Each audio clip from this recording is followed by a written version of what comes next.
Hey everybody, what is going on? XLex here, got another Master Duel video for you, and as I've been saying, we are definitely going to keep rocking out some more Synchro decks, because I had another kind of major Synchro archetype I wanted to work on, and that was the Stardust deck, mainly centered around, of course, the shooting Majestic Star Dragon.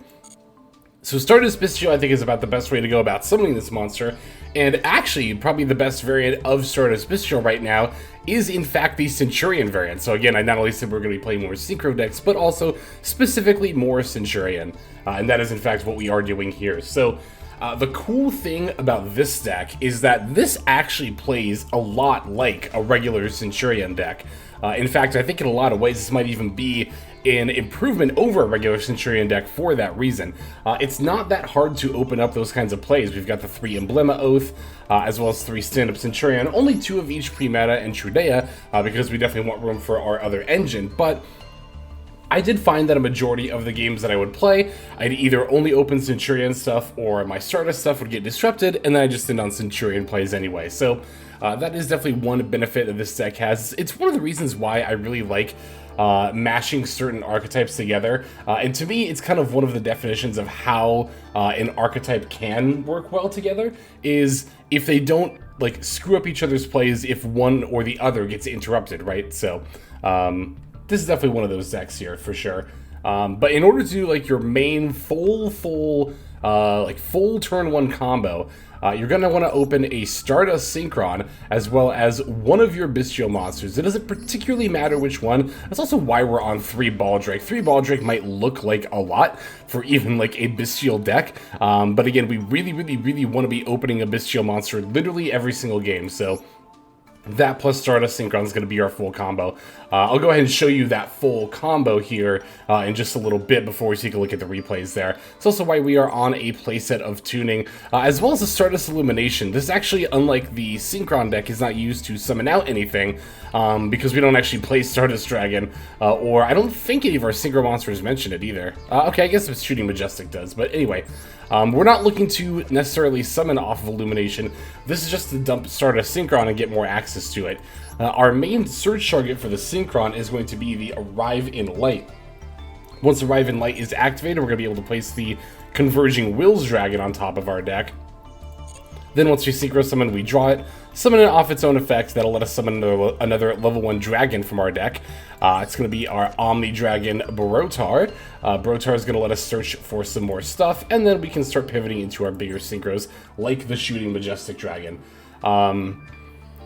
The main combo line actually ends on quite a bit. You end on 7 disruptions. You get 2 of the Shooting Majestic effects, because you'll get, you know, its first Omni Negate effect, right? This one here, by banishing itself. But this line will also set up Assault Synchron on the graveyard, meaning you can banish Assault Synchron and actually bring this back for another negate. You'll also be able to end on the Cosmic Blazar negate. You'll be able to end on Dissipator, the Centurion Failings, because then we're going to go into a Centurion line, Ravenous Crocodragon, as well as a Bestial monster, probably Druiswarm, to be able to not only banish stuff from the opponent's yard, but also be able to send stuff too. So like I said, this deck does end on quite a bit there. Gotta give some huge shout outs to a couple of people for the help with this list. Over on Master Duel Meta, Mainlander, posts a lot of Stardust Bestial decks and a lot of very helpful information in the notes of the deck list there. So I'll go ahead and link the list that I referenced here, but also got to give a huge shout out to folks on the Discord server, particularly Toadette, for helping me with this list. Thank you all for your help. The Synchro decks are not always the easiest to figure out on your own, so it is nice to get that assistance when possible. I think, let's see here. I think I've highlighted pretty much all of the unique cards here that aren't in a regular Centurion build. So let's just go ahead and pivot over to solo mode. I'll show you that turn 1 combo line, and then we'll start looking at some replays here. Okay, so we have a hand here that is capable of showing off the kind of full turn 1 combo, so I figured we would go ahead and do that here. Basically, the main thing you're going to need to be able to do to pull this combo off is the ability to summon out both Stardust Synchron and Bestial Druiswarm. As far as how you summon the Bestial, It's not always super consistent, right? Especially if you don't open Lubellion, just the Bestial itself. But this hand actually has a setup where we can go ahead and do that. So I'm going to start by normal summoning the Stardust Synchron. Normally, I would add the Arrive in Light directly to my hand here, but since I already have it in my hand, what I'm actually going to do is add the Stardust Illumination. Let me go ahead and switch this to auto. And I'm going to use Stardust Illumination to put a Stardust Synchron into my graveyard. And that is going to be how I summon my Bestial monster here. Alright, so we got the Stardust Synchron, we got the Bestial. Before we do our first Synchro summon, though, we're definitely going to want to activate that Arrive in Light. We're going to be able to use the Arrive in Light effect to stack the Converging Wills Dragon right on top of our deck. Also, I'll say this at the end of the combo line too, but again, huge shout out to Mainlander on Master Duel Meta for this combo line. I will be linking that, as well as his deck in the description, or their deck, sorry, in the description below. Alright, anyway, so we're going to start off by making the Bestial Dissipator with Arrive in Light in play after we have stacked our Converging Wills Dragon. We're going to summon the Bestial Dissipator right over here. We now get to use the Arrive in Light to draw one card. And then we get to use the effect of our Converging Wills Dragon since we have now drawn it. We're going to special summon it to our field, and then we can special summon another level 1 dragon, which of course is going to be our Omni Dragon Brotar. Now we get to use the Omni Dragon Brotar effect to discard a card and then add a either light or dark dragon from our deck to our hand.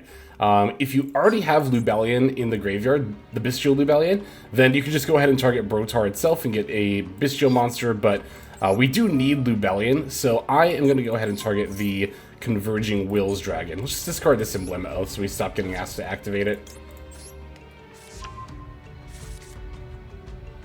Okay, so now we are going to go ahead and activate our Bestial Lubellion effect to search out our next Bestial monster. I'll go ahead and grab Magnum Hut here.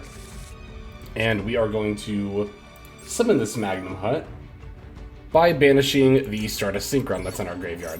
You do want to banish the Stardust Synchron. I'm doing this anyway, even though I banished one earlier, but that is going to be an important part of the combo line. Alright, let's go ahead and activate the Magnum Hut here.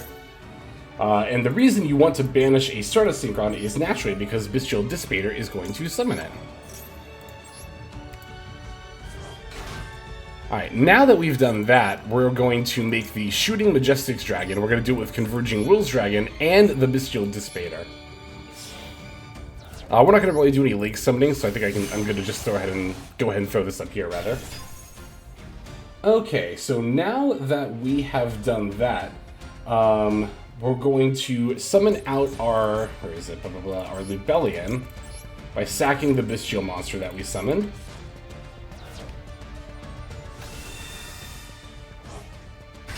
Alright, and we definitely want to activate that effect there to place to the Branded Brigade. This is how we're going to get access to our Bestial Dissipator again. Because I know I said during the deck profile that Bestial Dissipator is part of our combo line, but we do use it as material. So we're going to need to set up the Branded Brigade in order to be able to get, once again, access to it again. So, alright, now from here, we are going to make our Auxilia and start pivoting into Centurion stuff. Restore to Synchron and Lubellion. And from here, it's a lot of just pretty typical Centurion stuff, right? We're going to grab the stand-up Centurion and activate it. From here, we can activate and discard this card to set up Trudea in the spell trap. We can do the Trudea effect to special summon. And we don't need to change the level, but that's fine. We can just do it, because we're just going to go ahead and activate the Trudea effect anyway. And then we get the pre-meta. And then, of course, we're going to go ahead and summon the pre-meta. Now, things are going to differ here in just a moment. I'm going to use the pre-meta to actually search our Phalanx. Normally, you'd grab this off of Auxilia, but we already grabbed the... what's it called? We already grabbed the stand-up Centurion off the Auxilia. So now we're going to grab the pre-meta. And this is actually the point we're going to make our Excel Synchron. You might be wondering what exactly this was doing in our extra deck, but we're going to make it now with the pre-meta and the Brotar.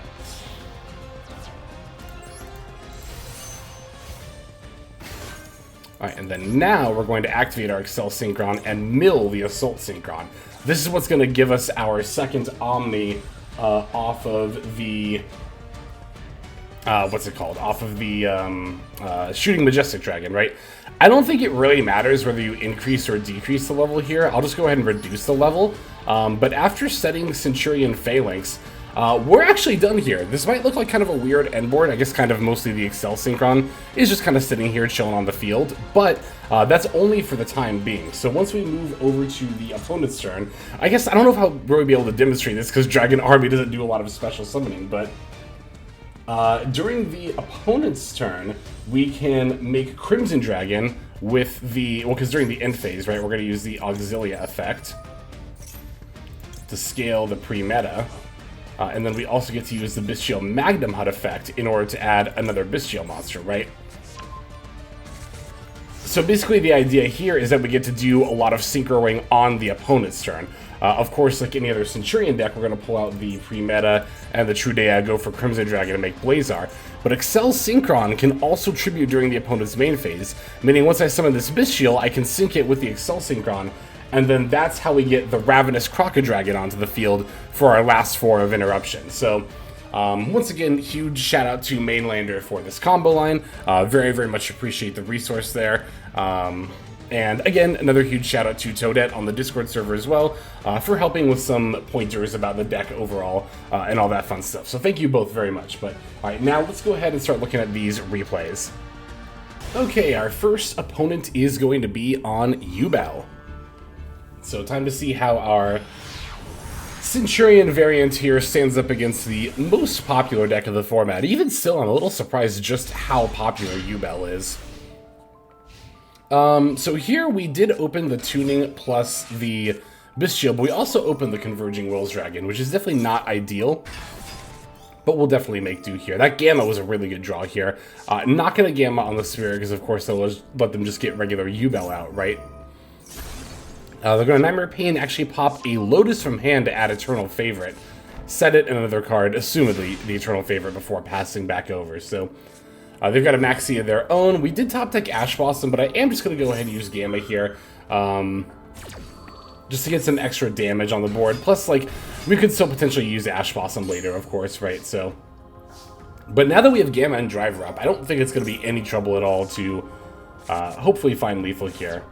Eternal Favorite needs regular Yubel on the field to be able to do the Super Poly effect, so I'm not really concerned about that.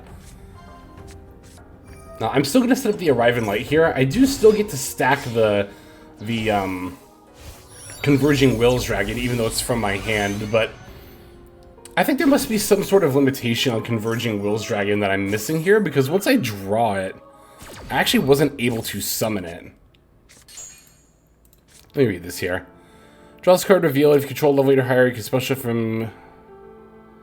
You can reveal it, special summon it from your hand.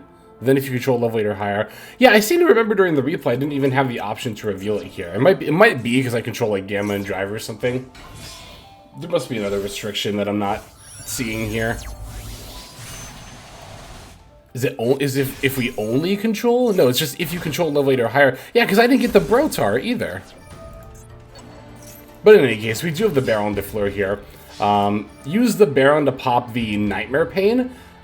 Because although I do have lethal here with Stardust, Baron, and Dissipator, I know Eternal Favorite's down. I'm going to need to counter that with the Baron effect. So I guess the other option was to try to pop the other face down, but the problem is I didn't want to try to pop it if it was going to be Eternal Favorite, because then obviously I wouldn't get any real value off of the pop there. So I decided to hit the guaranteed good pop of Nightmare Pain, just in case we you know, don't have lethal this turn somehow, and then that'll make setup for my opponent much harder on the follow-up turn. So I am going to use the Omni, though, of course, on the Eternal Favorite.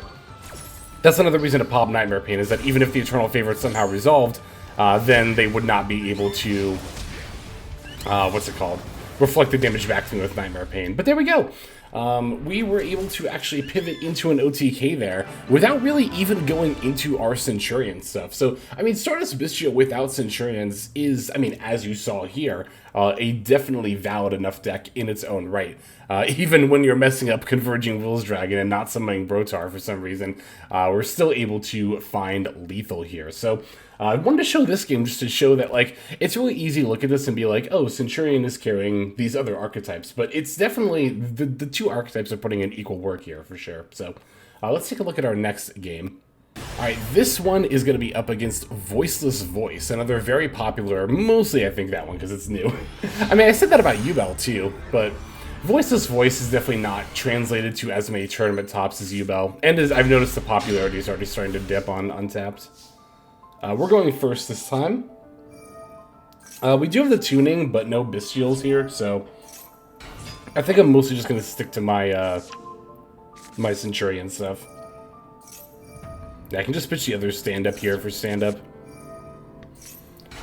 Go for the Trudea F, pull out the Gargoyle 2 to summon. Now, I was actually kind of thinking a little bit here, because even though I ended up doing a regular Centurion line, I remember thinking during this duel, because I had the tuning in hand, I was trying to figure out if I could weave in the Stardust Synchron at all. I mean, I definitely could have, but I guess I was trying to figure out how worth it that was. I think I could have actually made another 12 here, although at the same time, I don't know how good that is, because we really only have Blazar Dragon as our one Crimson Dragon target. Granted, I could go into Legatia then during my opponent's turn. But then I also had the thought of like, okay, well, but I could also just hold the tuning for follow-up plays, especially if I do top deck a Bestial Monster. That'll be the full combo from the other side of our deck, so that's the reason I ultimately decided not to use the tuning here. I think if I was playing Red Supernova Dragon, which I think I will include in the future over something like Shenging, I think the second Crimson Dragon target would definitely come up more than this, or also more than like Typhon probably, but yeah, if I was playing the Supernova Dragon, I think I 100% would have gone for the second 12 here. Well, because the thing is, the way I get two 12s is because I'm going to add the Gargoyle 2 back to my hand, right? I could use the Gargoyle, I could use Auxilia here to add the third stand-up Centurion field spell, then Gargoyle 2 send the field spell to special itself, tuning for Stardust Synchron to go for Crimson Dragon, and then go for either Blazar / Nova, and then play my searched stand-up Centurion, so. I think here I end up adding like a Trudea or a Primerda instead, yeah, because I'm not going for the line, but oh, I did decide to search the Assault Synchron. Oh, because I decided to make Baron here. That's right. I forgot I did this. Because I can normal pre-meta, summon the Gargoyle 2, and then go for Baron. Okay, so I did do additional plays besides just regular Centurion stuff. But yeah, this makes more sense because I don't have the, again, I don't have the Supernovas. Just go for Baron and then make Blazar during my opponent's turn. Or possibly Legatia. I mean, there are some situations where Legatia is better than Blazar. I don't know if there's very many of them, but they are out there.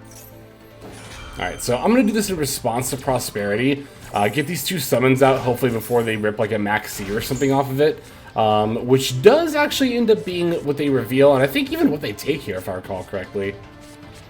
Also, I think that's interesting. Our opponent's on a branded Voiceless deck specifically. Yeah, they take the Max C here.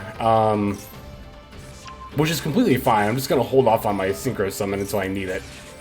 They are going to activate both Blessing of the Voiceless Voice. And as soon as I saw this come down first, I was like, that's bait. That's 100% bait. That's the biggest bait I've ever seen in my life.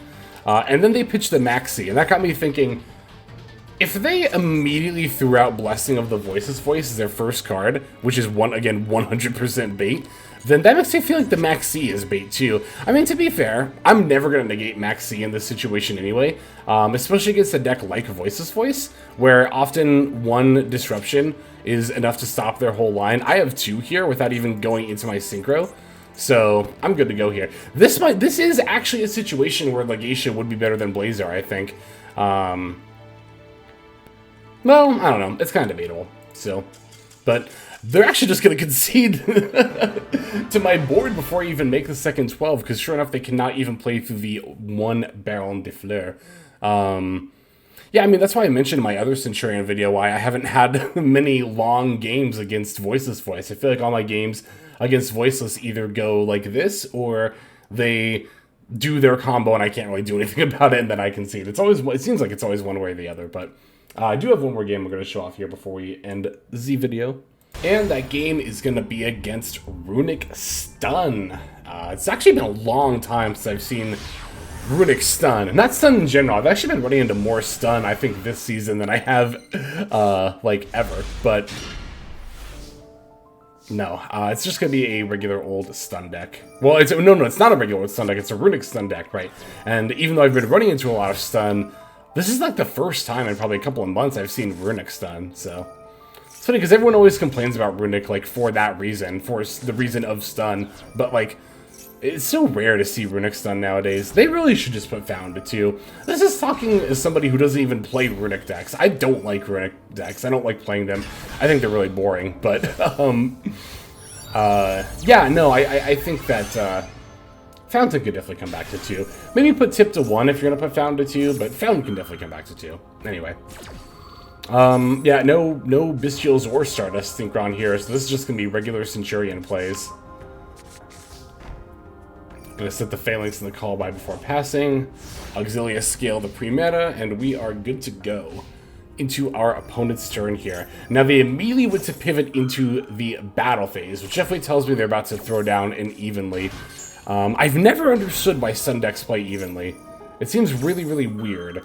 Because, like, don't you care the least about your opponent's board than any other deck? Well, I guess it's not necessarily true, but I mean, you're going for the long game, and like, it's one thing to evenly and hope you draw it going second for like a combo deck that has short games anyway, but if you're playing the long game, like a stun or control deck would, then you definitely don't want to jam 3 evenly randomly, because you're far more likely to see it over the course of the game, and being a stun, especially Runic deck, you're gonna have cards on your field, meaning it's not gonna be that helpful.